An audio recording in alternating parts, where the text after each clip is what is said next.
us. And to the audience, thank you for sticking with us. When you're doing something this monumental, you're going to have some technical glitches.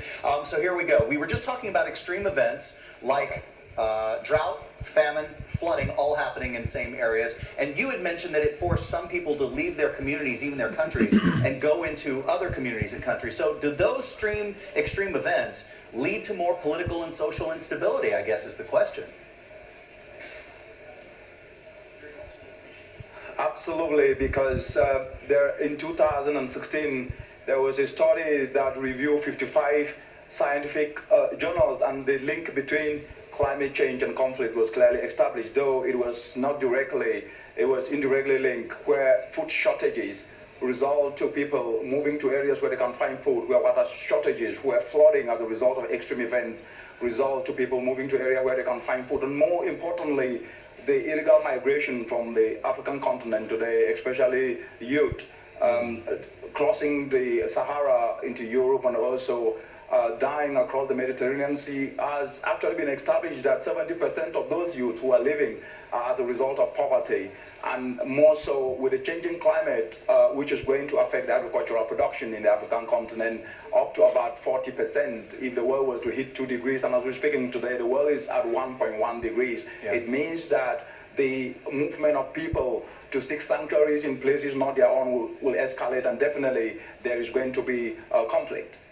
Now, if we ignore the signs of climate crisis and fail to act, what personal and economic challenges would Africans then face?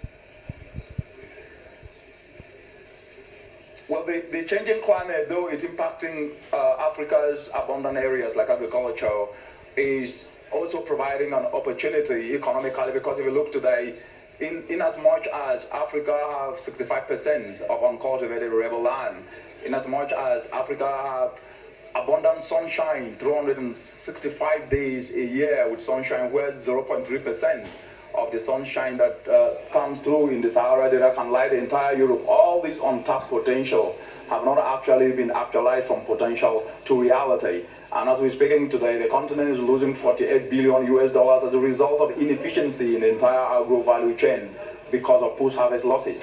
So the economic opportunity that comes is agricultural production cannot be done in silos. Under the changing climate, clean energy, solar needs to be used to add value, because if you look at the agricultural sector, only 10% of what is produced is added value to. So 90% gets away with that value addition. And that is the way that economies could be driven, by ensuring that adding value to what is produced can reverse the $48 billion US that have been lost as a result of inefficiencies in the system, and that could also generate the jobs that are needed for the 10 million youths that get into the workforce every year. So overarchingly, the changing climate also provides an opportunity to start looking at these sectors, which we call them catalytic sectors. That is, clean energy and agricultural production cannot be seen as silos anymore. It must be speaking to one another, where clean energy helps to drive value addition and lowers emissions, and at the same time provide economic opportunities like jobs and add more money to people's pockets.